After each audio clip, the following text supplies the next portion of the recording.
All right, so today's talk for the UTIG discussion hour is going to be a PhD talk by Eric Goldfarb. Eric got his bachelor's in geological engineering and then a master's in mining engineering at Queen's University in Canada. And Eric works with Nicola Tasato doing experimental rock physics.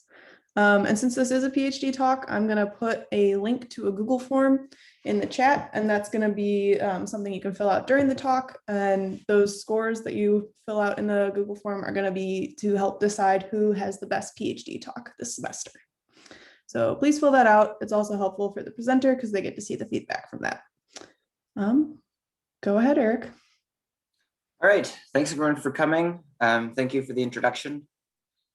So my talk today is going to be about digital rock physics. And what that is basically is the idea of simulating laboratory tests that we usually do in order to understand rock properties, and then doing that with numerical models instead. So on the left, what we have is a picture of a sample, which is over here. And there is a source and a receiver clamp, which is how we transmit a wave through a sample in the laboratory. That wave is usually picked up on this, what's called an oscilloscope here. And then this is what it would show us. It would show us what a wave would look like after passing through. One is for a P wave, one is for an S wave. And then here is the similar concept, but it's digitally modeled with a 3D model. And we try and estimate the same thing from our numeric version. All right, I first want to thank my authors and collaborators, students Ken and Omar, and then committee members Nicola, Gary, Rich, and Masha have all been a tremendous help providing feedback and working on the project with me. So just because I know it's my PhD talk, but really it's not something I did by myself. So I want to make sure that there's credit given to those who deserve it. All right. So the real reason this field exists in the first place is in order to model the subsurface. And so modeling the subsurface is important for civil engineers, for people who are just general scientists who want to know what a subduction zone looks like, people who are looking for certain resources like mining or oil and gas, or environmental monitoring, looking for groundwater. There's really no shortage of reasons why we want to know what's underground. The easiest way to, I should say the most effective way to do that is to actually drill and have access to exactly what's below us. But that's particularly expensive, and you might miss certain features if they're small. And so the way we get around that is we use geophysics and surveying. And so what that means often is we'll go to the surface, we will record some kind of signal from a survey, and we will get something that looks like this.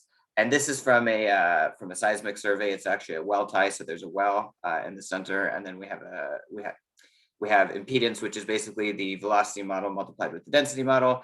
But the problem is this isn't really helpful for very many people, because what we're actually interested in is things like porosity, things like permeability, the rock type, not things like impedance, which unless you're a geophysicist, you don't really care that much about. And so the way we try and work with this is we try and get an understanding. This is from a paper where basically on the x-axis they have VP, which is P wave velocity. And then on the y-axis they have porosity, and then these points are for different rocks, and then these lines are different models that they're trying to understand. But the idea being, if you can understand the relationship between a geophysical property and a physical property, then we can make a good, effective subsurface model. Now, because rocks can be so variable, we can de-risk our models using rocks that are from the area that we're trying to make the model. So we can't, it's not as effective to take a sandstone from one area and then use its porosity to velocity relationship to help us understand another area if we can use rocks from there. So things that exist, core is one way to get local rocks. Outcrops themselves we can go and sample, and then things like cuttings. I'm going to talk about cuttings later in my talk, but when we're drilling, we circulate mud through the drill hole, and then little pieces of rock break off, and we can capture those, and they come from depth, and they can help us understand something about the formation that we're drilling into. Okay, so I'm going to give an example of a rock that I looked at with Daniela Rempe, and it is a shale that was collected from bedrock in Colorado, a Manco shale, and this is what it looks like. In the laboratory, I did the same test that I mentioned before and measured ultrasonic velocity, measured density and porosity. So density is really straightforward to measure. You just you measure the mass on the scale, and then you measure the volume using a caliper. You can measure the diameter and then the length and come up with the volume, come up with density. Porosity, there's a machine called a pycnometer where you place the machine into a chamber. The chamber floods with helium, and the helium has a really small molecule, so it goes into all of the cracks and pore spaces, and it can calculate how much physical objects is displaced in the chamber. But because it can't actually see the shape of the object, it just gives you a volume. And if you use the relationship between that frame volume and then the volume that we measured with the caliper, we get an idea of basically how much volume must be inside that sample. And that gives us porosity. And then for velocity, we have to grind the end face of the sample to make them smooth. We have to make them parallel. And then we put the crystals on each side. We can propagate a wave through the sample. We can pick an arrival time. And then if we have the length of the sample, we know how long it took for the wave to travel through that length. So for that shale sample, preparing it was challenging. Every time we tried to saw it, or I should say I tried to saw it, it would crumble. Usually when you saw a rock, you do it wet, but this rock, what was happening was that the clays presumably were expanding and it was breaking. So I had to cut it dry very slowly. It was very dusty. And then one of the workarounds for the expanding clays is that you can use kerosene, which is just a kind of a nasty, it's not really something you really want to be working with. And just grinding and shaping that sample actually took about 4 hours. So it took a long time. And so one of the ways that we are trying to work around doing some of this invasive laboratory testing, just in terms of it being cumbersome, is something called digital rock physics, which I mentioned in my title slide. And the idea is instead of testing a physical rock in the laboratory, we can test a model of a rock. So there's two ways to do that. One is something synthetic, such as the example on the left, which is just basically spheres. And then we can set in the model the spheres to have the properties of one material and the area around it to have the property of another material. So sort of conventionally, it's something like you think of quartz beads surrounded by air. And then another way is to use the properties of a real rock and then make a 3D model from that. And so the model on the right is derived from a CT scan, which is very similar to when we scan a person in the hospital. For medical reasons, we can also scan rocks and get a model of the rock that way. And so the idea is the CT model is considered particularly accurate because the pore shapes are more realistic. The locations of cracks or fractures are more realistic, and they might help us understand the rock that we want to deal with a little bit better than just coming up with a synthetic one. So the way we capture a CT scan is we have an X-ray source, we have an X-ray detector, and we place the sample in the center. And then when we have people in hospitals, we have the source and the receiver, and it rotates around the person. But when we have rocks, we rotate the sample and we keep the source and detector the same. Each time we take a 2D projection, and then when you have a lot of projections, you can reconstruct that to create a 3D volume. So each projection is of X-ray attenuation. Now I found this picture. I actually don't think it's real, but I kind of like it because I think it's fun and it's clear what it's showing us, which is basically a dog that ate some car keys, and you can see areas that attenuate X-rays more, which in this case is the car keys. Show up as bright on the X-ray.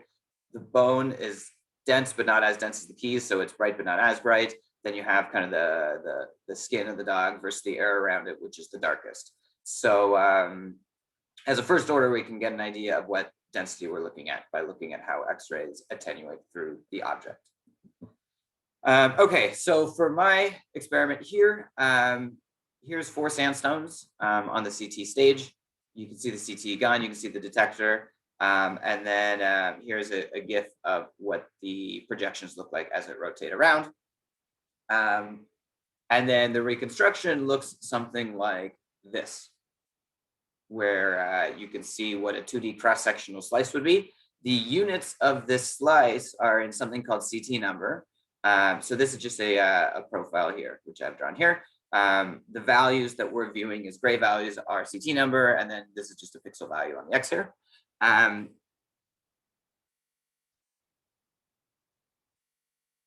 The reason we use CT number is because it's not necessarily clear how objects attenuate X-rays, and converting that back into either from the scan itself, converting that into either X-ray attenuation or a little bit more complexly into density. One reason is something called beam hardening, which I'm going to explain right now. And that is a phenomenon which stems from the type of X-ray source that laboratory CT scanners have. So if you imagine here we have our X-ray source and here we have our detector. The X-ray path length as it goes through the sample will be longer for some paths than for others. And because our X-ray sources tend to have several energy levels in them, it's not one energy type, but it's what we call polychromatic beam energy. There's some lower energy and some higher energy. The low energy preferentially attenuates. And so as soon as it interacts with the side of the sample, it's going to lose that low energy. That will also happen for the one that goes through the longer path length. However, the higher energy is less likely to attenuate as it passes through. And basically what ends up happening is that it appears to the reconstructing computer that the outer rim of the sample is more attenuating per unit area, per unit length, sorry, than the one that goes through the longer path length. And that's just, again, that's because of the way the technology works, that the X-rays have multiple energies in them. The details of that aren't so important for now. You can ask me about that if you're interested at the end.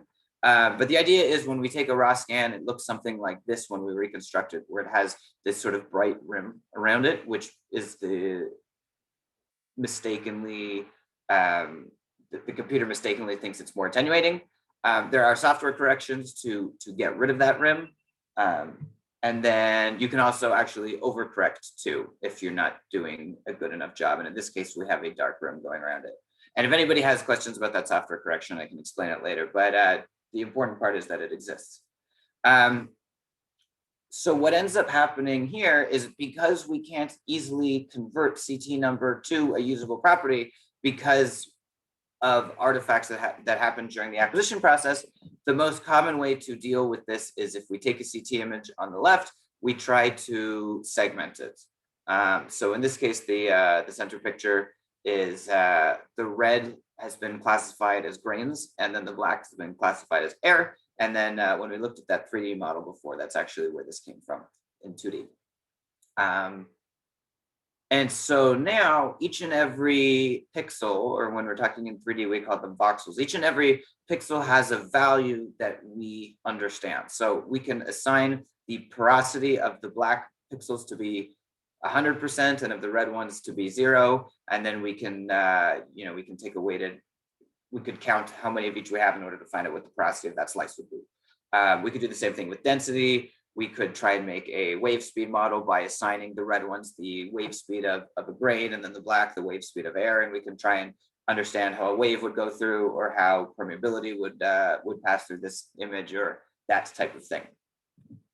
The problem is that when we segment or binarize, like I just showed, this is actually some of the calculations I've done basically, but the idea is that if we estimate the wave speed of the model using segmentation. So we take that last image and we assign all the red spaces a p wave velocity of a pure mineral and the air a velocity of air. And then we try and understand how fast a wave would go through. If we measure something like 3,000 meters per second in the lab, we tend to overpredict drastically when we use segmentation. Why is that? Here's a zoom in on what the actual raw scan looked like from before and a zoom in on the segmented area. And you can see basically, while the eye can catch some of these micro cracks, the segmented model doesn't actually pick them up. And it actually rounds areas where there are cracks and edges, and it turns them into pure mineral. And another author tried to do something similar where they binarized the CT model, which is over here. They propagated a wave through and they overpredicted their wave speed by something like 40% compared to the lab. And then what they did was, you can see here, they redrew in basically the grain boundaries that kind of made sense from their CT image. And then when they repropagated their wave through their digital model, they ended up getting accurate velocity measurements. So on one hand, it's a problem because in order to get a segmented model to give you an accurate result, you often have to have a lab test, and then you basically solve your model in a way to get you a result similar to the lab. And so it's not what we like to call predictive. We want to be able to take a digital rock model and predict what a rock property would be, and not just measure it in the lab and then predict and then estimate the same thing. There are benefits to that. So for example, you might be able, if you're matching your digital model to your lab numbers, you could say you understand the phenomenon going on, but it doesn't really help us calibrate our models if we have to do both every time anyway. But at any rate, this work was important because it showed us that one of the big problems with segmentation possibly is that it's missing a lot of cracks. And rounding everything to be a pure mineral might be a problem. And so another takeaway that we had, I would discuss this with my advisor a lot, which is that, if you take a pure mineral, a pure piece of quartz, and then you know what its theoretical strength is, and then you go to measure that in the lab, it's probably something less, because there are going to be lattice defects, microcracks, and it's very difficult to pick those up even with very high resolution scans. And so assigning properties to these regions that are of a pure mineral will probably cause you to overpredict. So something needs to be done with that. So that's really introduction for now. So part one, basically I split this into 3 parts, which is the way my dissertation is set up. It's 3 chapters. The first one is a more effective way to convert between CT models and models of rock properties.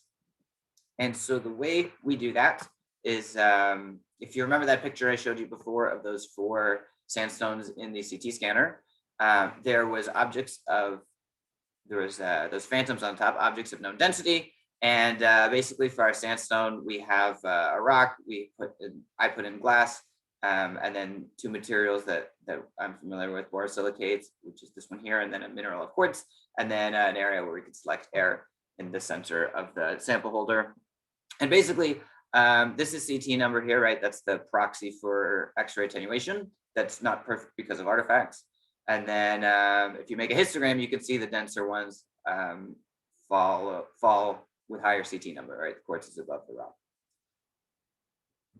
Okay, so each area we can take a gathering of voxels from that area in order to understand the CT number for that material. And then if we pair up the CT number with the density, we can make a CT number to density conversion curve.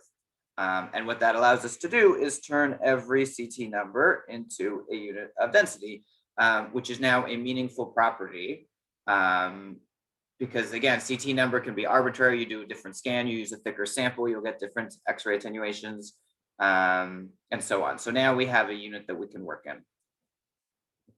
And so what that looks like is if we have this slice on the left here, which is in CT number, we can turn it into density units, which is more practical. Now, to convert that into porosity, we use a relationship that's really common in the well logging world. And that's basically saying, if you know what your frame mineral is, and we're going to call that quartz here, and you have a density, you can estimate basically from the inverse relationship between density and porosity, what the porosity is. So basically, if we have a density, we can look at this blue curve here and come up with a porosity. So we can convert CT number to porosity too in that sense. And so we can take our density model, turn it into a porosity model. For both density and porosity, if we want to know what the average is for that slice or that 3D model, we just take an average of all of the voxels in that model, and that gives us the average. Okay, if we want to understand a wave speed, one of the way we chose to do that basically is using something called effective medium theory. And there's different theories out there that try to understand, if you have a mixture of 2 materials, what the property of that mixture will be. And so one of them, the one that I'm showing here, is it's called the modified Hauschen-Strickman model, but basically it mathematically describes when you have 2 spheres coating another, a stiffer material and a softer material. And we're using that to understand, I guess, the proxy in this case between something like quartz grains surrounded by air. And so we're calling porosity to be a mixture. If something's 20% porous, we're calling it 80% solid, 20% air. That's our mixture on the x-axis from 0 to 100. And then we're using that to estimate a bulk and a shear modulus. And basically, it falls between the stiffest material, which we're calling it quartz in this case, and then the less stiff material, which we're calling air. Now, the reason this stops at 36% is that's where the modification comes in. But basically, there's a lot of work that shows that if you have an area that's very porous, it behaves as a suspension. It doesn't really behave as a solid anymore. So it's showing if a certain voxel has a very high porosity, just treat it as air and give it very low bulk and shear modulus. That's the idea. And so what that allows us to do is if we have from a density to a porosity model, we can also come up with a model in units of bulk modulus and shear modulus. And then these are the elastic velocity equations. The important part is we now have all the ingredients to make this sort of P wave and S wave model in those units. And there is lots of code out there. I could have made one myself, but one of the nice things I learned about academia is you really don't have to do everything yourself. You know, it's great to find co-authors who are experts at certain things and enjoy doing certain things, you know, software packages that are helpful for your work. You don't have to do absolutely everything yourself, because if I wrote this myself, I'd be a whole PhD on its own. But that's an aside. Anyway, finite difference solver called SOFI 3D. And what you can do is you can input your model. Here is our slice using the method we described. We put a pad on top of quartz and on the bottom in order to basically match the simulation with exactly what we did in the laboratory. We have the crystals. We surround the whole thing with air in terms of our boundary conditions. Also, it matches the lab. For the sake of comparison, there's a segmented one here. All right, so basically we used a eighth order in space, second order time, and we simulated a 1 megahertz Ricker wavelets. And it looks something like this. This is a GIF of what the simulation looks like. And we can use that to create a simulated seismogram. And this is kind of what I showed you on that first slice there. These are the simulated seismograms. Here's a P pick and an S pick. We have a sample length. And we can use that to estimate a wave speed. So filling in that chart I showed you earlier, where we have the lab speed over here, this is a bar graph, the red is the lab speed, this is our digital rock physics, and then this is the segmented one. So the segmented is way over predicted, but the way we did it is much more similar to the lab. So to conclude the first part, even without resolving pore shapes and cracks, the moduli for each voxel can be lowered if we have a density less than what is expected for a pure grain.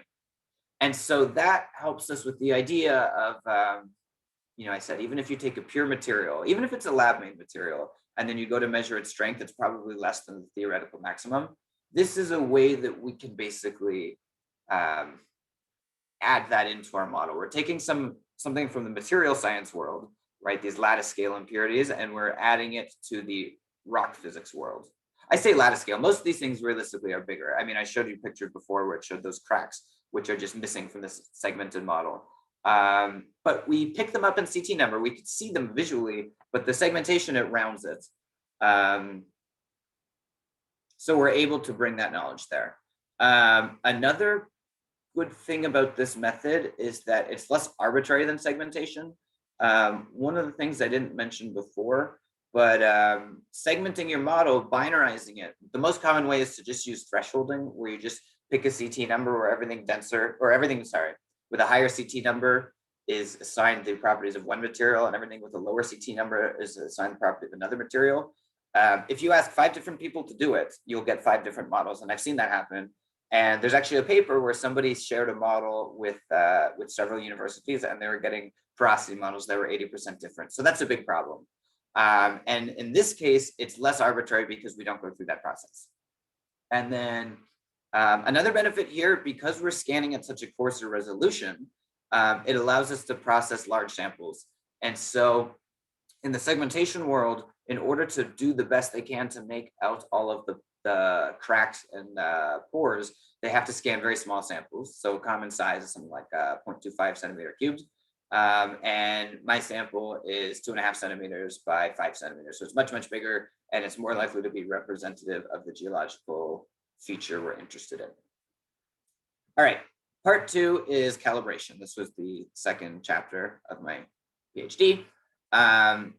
The idea here is that I wanted to show that that I didn't just kind of get lucky and get a result that happened to work. I wanted to show that if somebody else picked up the sample and was in a different lab and they tried a different exposure, different current, or something like that, that it would still work, and it would give us a better understanding of what the limits of this method are. So this slide here is just visually showing what a slice of the rock looked like under different conditions. For the most part, there's not so much difference. This one here is numerical filtering. Basically, you can run a median filter or a noise reduction filter, and you can see it does look smoother. So visually, it's different. It's getting rid of end members, of local end members. Projections is interesting. That's the 2D projections that I was talking about before that you used before the reconstruction. This 500 and this 1000 are actually lower than the Nyquist limit would suggest in terms of how many are required to prevent aliasing, but they actually look pretty similar, and I'll talk about that in a minute. Source voltage affects your X-ray energy. This one here is low energy, and it looks like it's missing information. And here's the different beam hardening corrections. You can see the uncorrected one has this bright rim around it, but for the most part, these ones don't look so different, which is interesting. And then this one here, this fast scan, is a combination of this guy, which is 500 projections, and the exposure 12.5. This is a really fast exposure time. And so most of these scans took about 50 minutes to do, whereas the fast scan took 3 minutes. So much, much quicker. All right, so in short, just simplifying what I did, most of the results actually match really, really nicely. So here is density. Again, this red guy is the lab. These are different scenarios, and they're showing almost the same results. The error bars do change because the error bars include, I showed you before, that standard deviation of what the phantoms, the objects of known density, what their CT numbers were. And in noisier scans, they tend to have wider ranges. The standard deviation is higher, which leads to a larger error bar.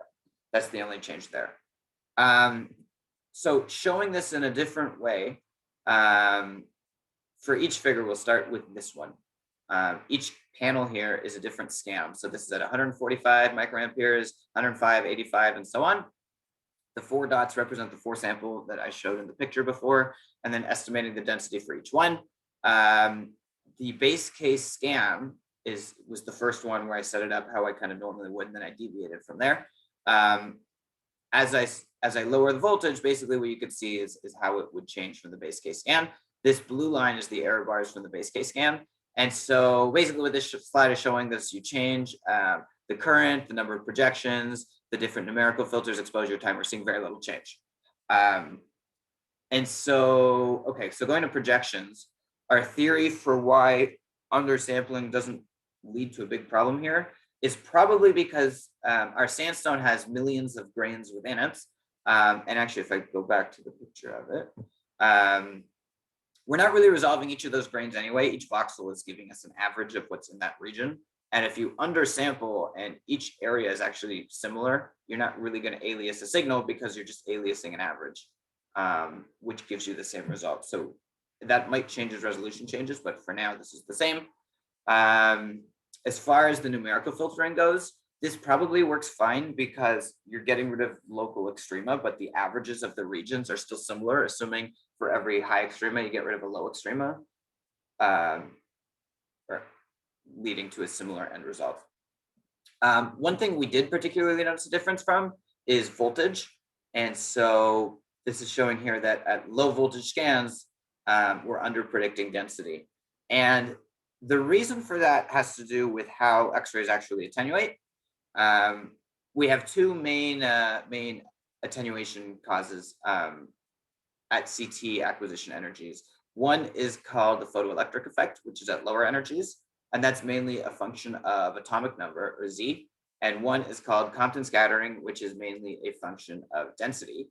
And so it leads to some interesting problems because, for example, we have potassium feldspar and we have quartz, which have very similar densities. And at high X-ray levels, high X-ray energies, they attenuate very similarly because they're similar density. But at low X-ray energies, the potassium feldspar attenuates more because of the high energy potassium. So what this told us basically is that if we want to model how CT number matches with density, we need to be at a high energy level to be in that realm where X-ray attenuation is based off of density, not atomic number. So that's an important finding for calibration. Another thing I want to talk about is this idea that Rich Ketchum told me about. He has it in his paper, but I haven't seen it too many other places. We're trying to bring it back. Something called a wedge, which is, so we spoke about beam hardening before, and you can see it really clearly here that there's a white rim going around the sample. If you're calibrating phantoms, which again are these objects of no density, here's the quartz and the glass, the borosilicates. If they're a different shape than your sample, it means the beam hardening is affecting that area differently.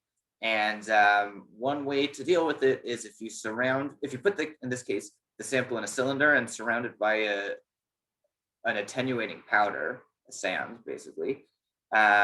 Areas where the phantom is thin, there's more powder around it. Area where the sample is thick, the sample takes up most of the space. There's less powder around it. And the idea is as the X-ray path goes through the cylinder, the path length is similar through an amount of attenuating material, whether it went through the thinner part here or a thicker part down below where the sample is. So it makes the X-ray paths more similar length, and it also acts as a filter. It gets rid of some of the beam hardening for us before it gets to the sample. So that's another way of dealing with it, in addition to the numerical correction I mentioned before. The reason this is important is as follows. So basically here we have the same thing where the laboratory measurement is this red line here. We have density here, difference in density, and then different beam hardening corrections. These are all numerical corrections from no correction to correction 5, which is the highest. And what this is telling us is that as you change your beam hardening correction, these blue are the way we estimated density with the sample just surrounded by air. As you increase the beam hardening correction, the effect that it has is it increases CT number for the sample as it tries to remove that ring. And what's interesting, if you look at this this picture here from before, is that 2, 3, 4, they actually look pretty similar. But the effect is so significant on the density prediction, it's a big problem that if you can't know beforehand what your correct beam hardening correction is, it's going to be a big problem in your rock property estimation. So this kind of goes back to that point I mentioned before. In order for this experiment to be repeatable, we have to show that that a different person who does it slightly differently would get the same result. So if somebody picks 2 versus 3, which is just a button on the computer when they're doing the reconstruction, it could lead to a big problem. So one way to deal with it is the wedge. That's the case where it's surrounded by the sand. Interestingly, for all the settings here, these black points are the 4 samples with the wedge. For correction 2, correction 3, correction 4, it falls within the laboratory error bars. So basically, as long as any correction at all was applied, it falls within the error bars. It's much less sensitive to that beam hardening correction, probably because the beam hardening has already been dealt with by the powder. Whereas this guy here, the custom one, is one I made that was between 2 and 3. Using the software has a way to calculate what it thinks is best. But maybe you pick a different part of the rock, it does it incorrectly. So the wedge is one way to make sure you're getting, again, what we like to call predictive rock properties. And I say predictive because nowhere in the input of this model did I need the lab measurement. This is all after the fact. I had the lab measurement here, and then I looked at how these blue dots compared to the lab. The other thing that we found is as follows, which is here are 5 graphs here showing the density to CT number fitting for the 4 calibration phantoms over here. This one is uncorrected, correction 2, custom 3, and then 4. These ones are overcorrected. And what you can see, basically, the custom is the one that gave us the best results. And here the R squared, the goodness of fit of the CT number to density conversion is 0.9999, which tells us that we have an understanding between CT number and density, right? That's what it's showing, that the relationship is defined. If you look at this graph on the bottom, with the x-axis being the r-squared of the conversion curve, and then the y-axis being the difference from the laboratory, we have the uncorrected, which is has a low r-squared and under predicts. And then number 2 has a higher r-squared, it's closer to the line. Custom is on the line, highest r-squared, and then we start over predicting and moving away. So this is particularly helpful because, again, if we want to know what the density is, we don't want to have to measure it in the lab and make sure that it matches, that the model's correct.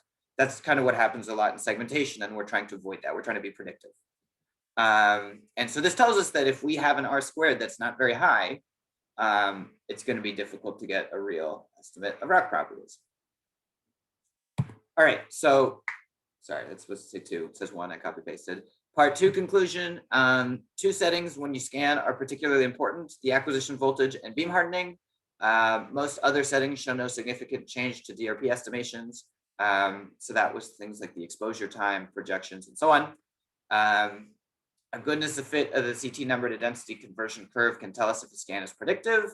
And combining the shorter exposure time with fewer projections significantly reduces scan time without compromising accuracy. That's the fast scan that I mentioned.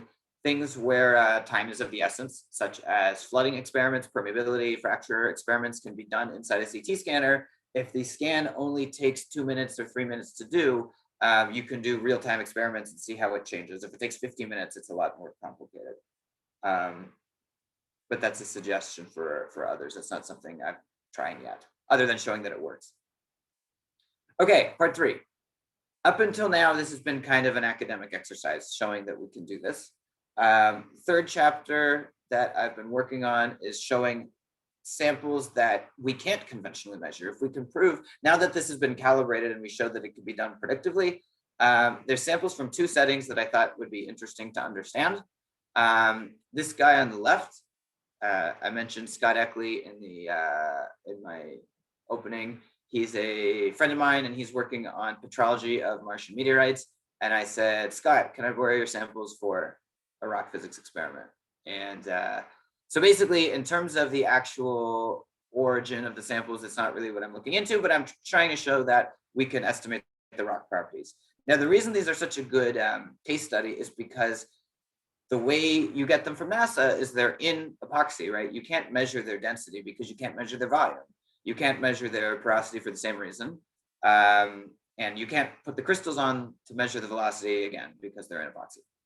Even if they weren't in epoxy, you have to grind them, which wouldn't be allowed. So that's one cool setting. It's also cool because it's a lot of rock physics stuff. It's it tends to be related to oil and gas. And while that's a great audience, a lot of people say, "Oh, sandstones, like it's just energy, whatever." Here, it's a totally different audience of people who are doing planetary science and just broadens the work. So I think it's cool. Anyway, the other one is cuttings, which I mentioned very early on. Small pieces of rock that break off during the drilling process. And so what I did was I started with 4 plugs here. These are the 4 from before, breaking them into little pieces. That's this vial here. These are cutting sized pieces. And then this here is actually real cuttings from a drill. And those came from the Bureau of Economic Geology, from the core repository. They have large collections of cuttings that they keep. And what I did was I looked at a map of where this same formation, this is the Berea sandstone, where it exists. It's in West Virginia and Ohio.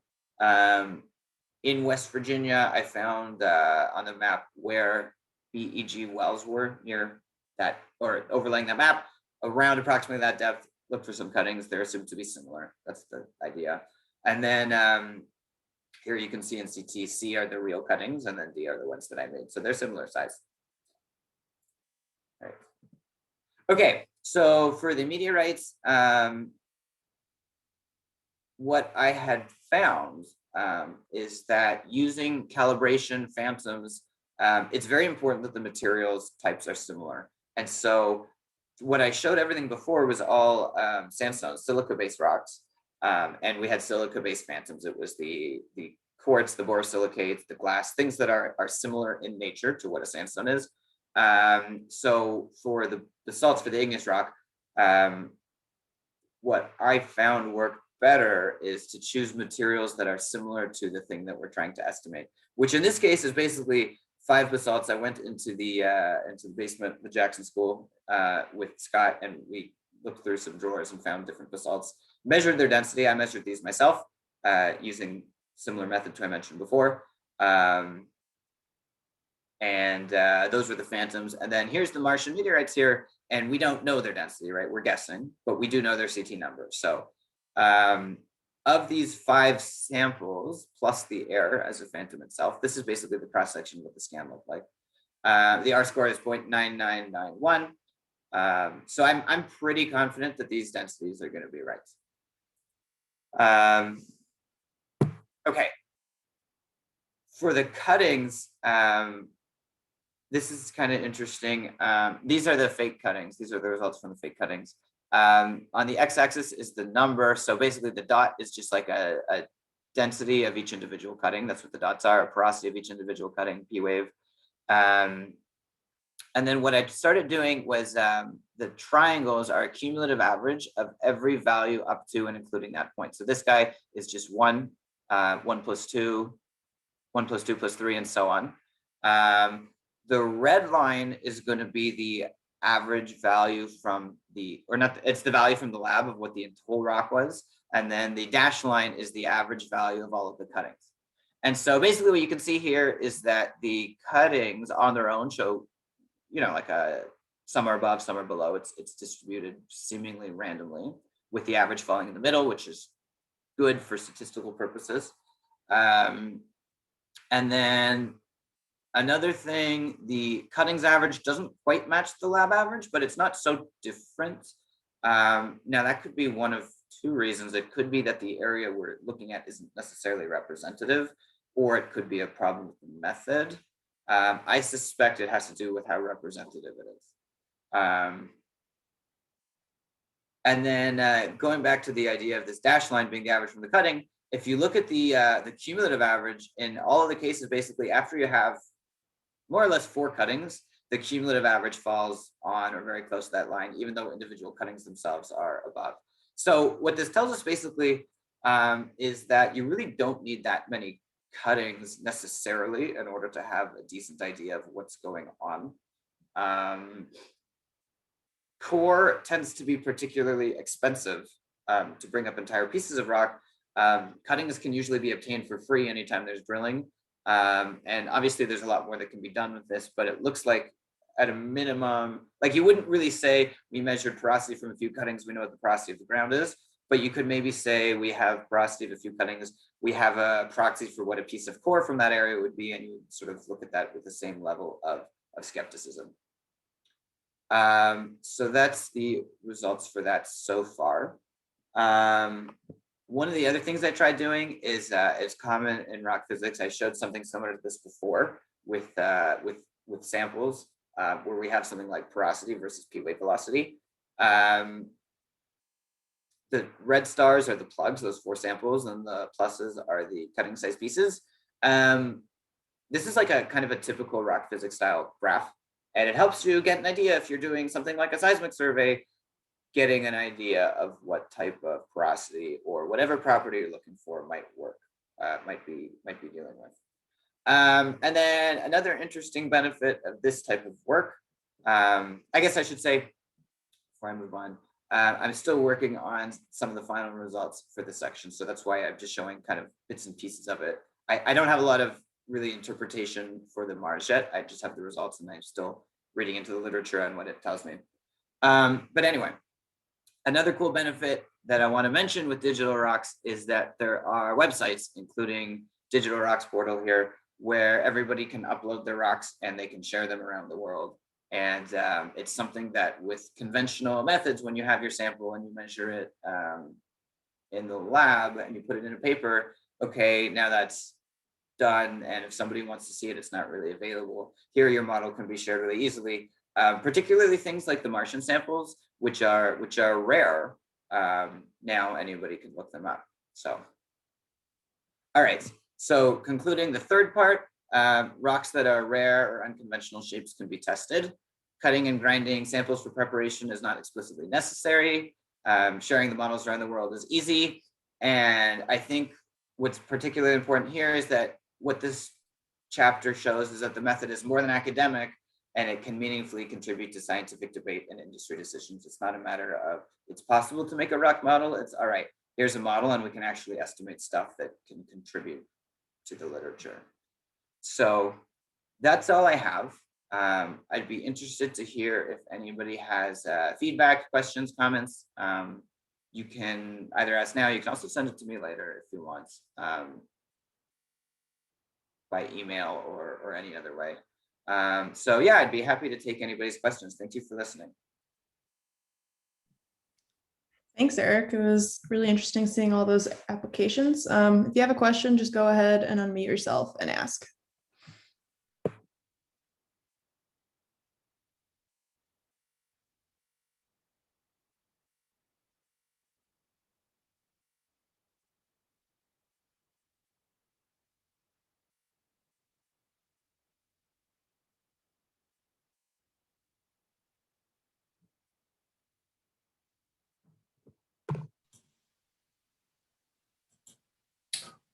All right, Eric, I'll give you one.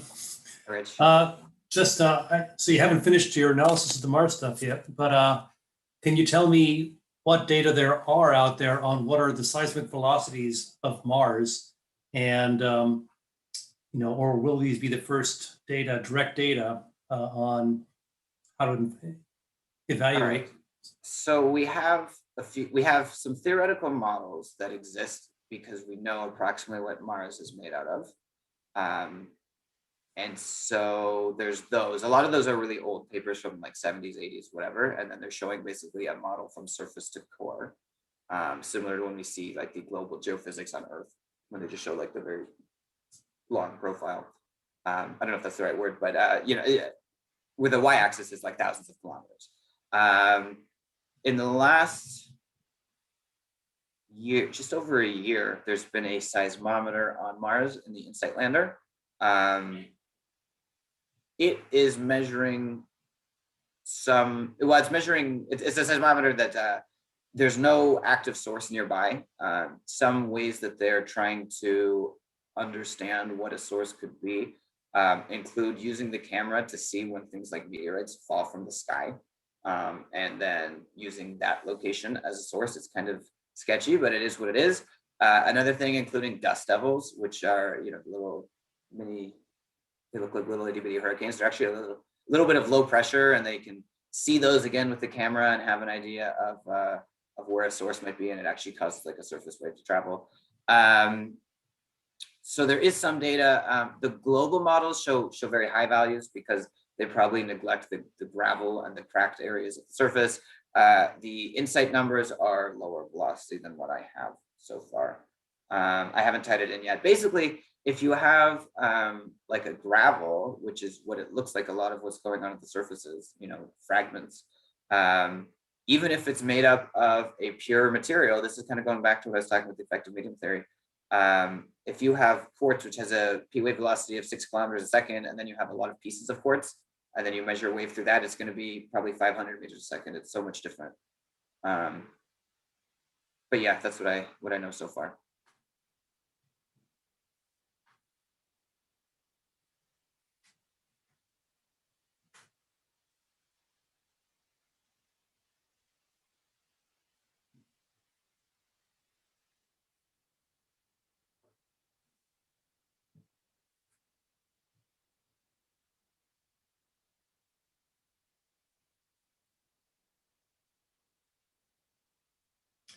I don't want to waste all my questions because they get to ask them in about a month or so when you defend, but Right.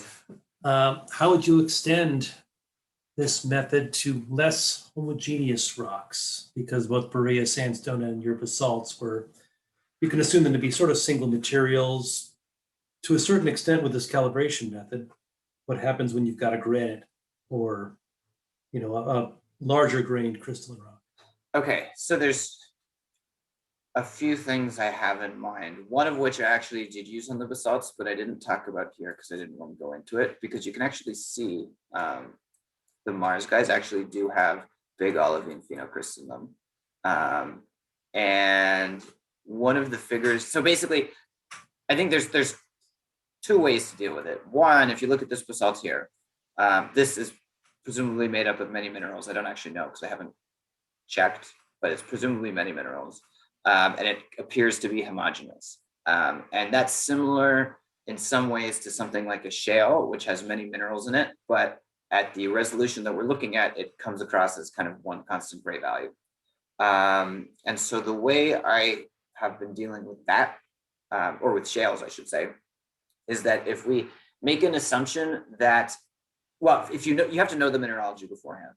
So if you know the mineralogy or can at least approximate it well, and you assume that the grains are much smaller than the voxel and that there's a homogeneity in the mixing, then you can still use this theory of, instead of using a frame value of quartz density, you can call it this weighted average of minerals, which sounds sketchy, but if you think about it, the well loggers have been doing that forever, right? They'll basically call an entire formation quartz, and then they try to understand the porosity with a well log, from a density log to a porosity log, or they'll do calcite or dolomite units in terms of their conversion.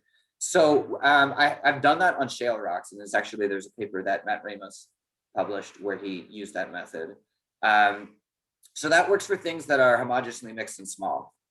Things that aren't homogeneously mixed and big, like this one, what I ended up doing is splitting it into two separate subdomains. Basically, I segmented it and called the big blobs olivine. They're phthaleite, so they're particularly high density. And so they're easy to segment there. And then using this sort of segmentationist approach specifically for the olivines in a model that only has the olivines and is surrounded by NANs in MATLAB speak, but basically a void where there's the ground mass. And then there's a separate model, which is basically the inverse. And we also use the sort of the segmentationist approach for the ground mass and calculate the porosity of each voxel. And we use a different end member to scale between. And you can do that for the modulus as well. So it's sort of two separate models, and then you splice them back together. So basically the simplest way is you just have one material. The second simplest way is you assume a composite material. And then the most complicated way is you have to basically split it into two matrices and then put it back together. Thanks. Thank you. We are almost out of time. We have time for maybe one more quick question, if anyone has one.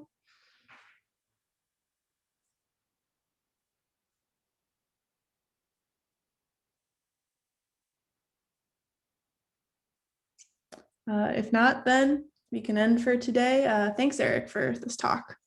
Thank you. Appreciate everyone being here.